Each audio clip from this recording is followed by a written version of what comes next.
It's pretty well known within the industry that any song that goes number one on Billboard is just a paid for position. It's just bought.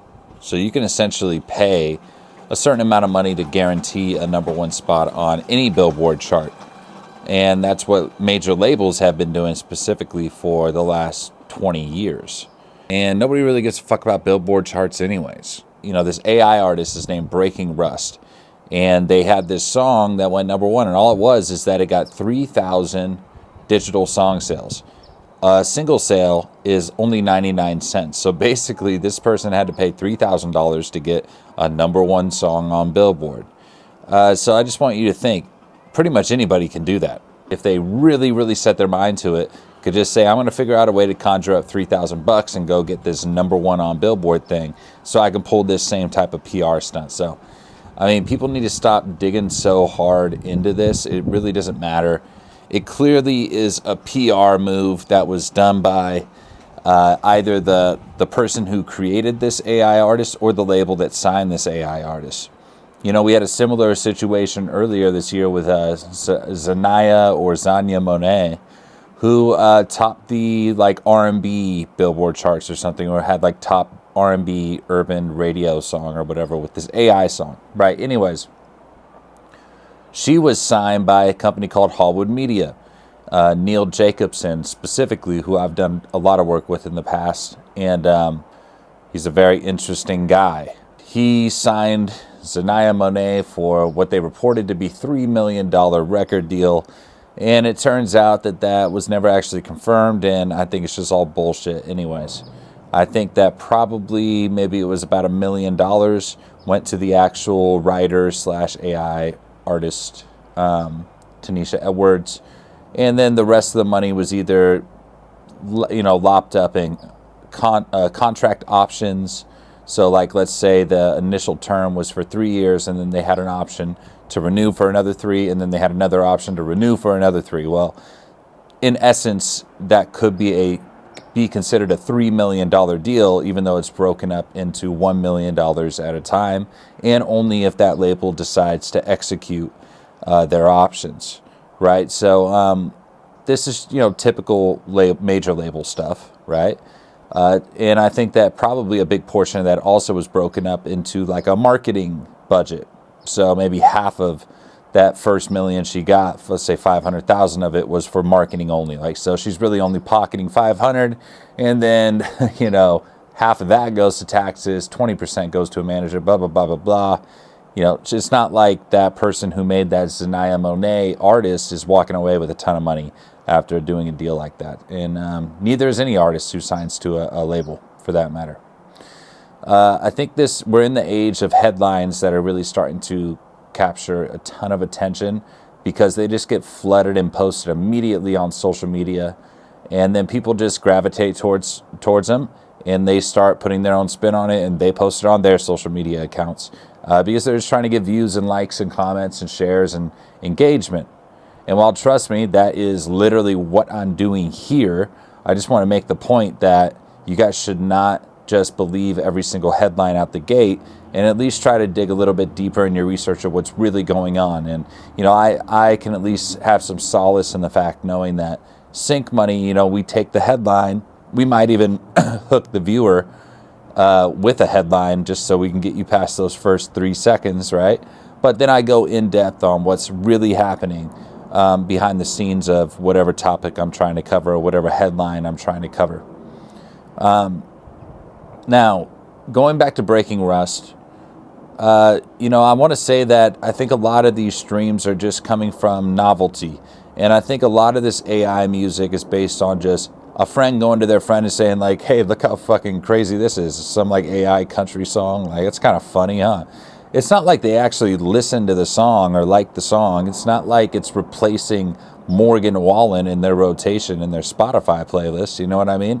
I think that a lot of this AI stuff, it gets streamed simply because it's a novelty, meaning it's just somebody showing their buddy that they think this is a crazy like thing that they're hearing, and they just want to check it out real quick.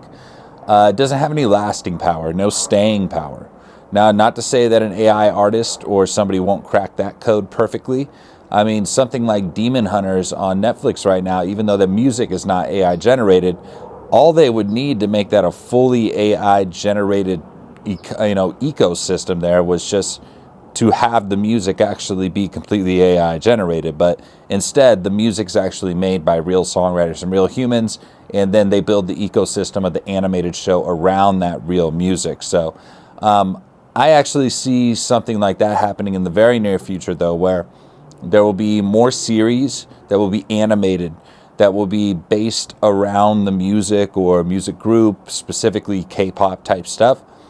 But the actual music will just be completely AI generated, and nobody's going to care. And it will actually go legitimately number one, not only on Billboard, but probably all across, every chart and radio, etc. Just because those genres are so massively worldwide and have so much market share and reach, right? We're in a very interesting landscape here now in the music industry, and I've been in it for over 15 years now, professionally. And I've seen a lot of things go from, I was in the transition from the CD era into streaming. And that was a crazy shift. I was literally the last generation of people in the music industry that saw predominantly physical sales going into predominantly digital streaming. And that will never happen again. It's always, we're in the fully digital, non-physical age now, and we will be for the rest of time. And that is really crazy concept, right? But I think that the AI stuff coming into play is not going to hurt songwriters. I think that it is going to just completely even the playing field.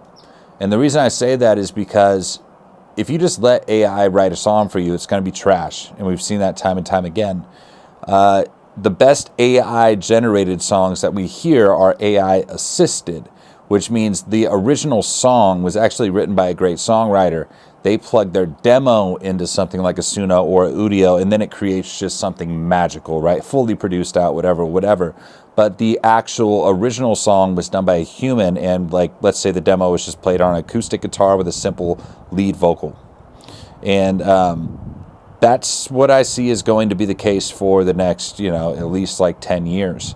It's going to be that great songwriters are still going to be rewarded for the great songs that they write, whether it's produced out by a human, sung by a human, or it's produced out by AI and sung by AI. Doesn't matter. So I think nothing really has changed. It just means that we're going to get flooded with hundreds of millions of more shitty songs. But who cares? We already get flooded with millions of shitty songs every day. That's why I'm like, who really cares if there's 90 million more shitty songs? Yeah, I think the cream's going to rise to the top. And I think it's also going to open up possibilities for great songwriters to shine through that maybe didn't have the resources that some other artists have. Or let's say, there's amazing, incredible, great songwriters that are in underdeveloped third world countries that just don't have the same resources as we do in kind of, Western society. And they can use something like Suno to be able to bring their full vision to life of these great songs that they did write that they couldn't before. I think it's going to make songwriters richer than we've ever been before. And I don't think it's anything to be afraid of. I think it's something to be excited about. So anyways, guys, I know I kind of covered a lot in this video, but that is my 2 cents. I'm going to leave this pretty much completely unedited. This is a one take, one shot. So hopefully you guys appreciate the transparency. If you want more videos like this, it would actually make my job a whole lot easier, so I don't have to do all the bells and whistles. I could just sit here and talk with you on the balcony like this. So please tell me in the comments below if that's something you would be interested in, guys. All right. Peace.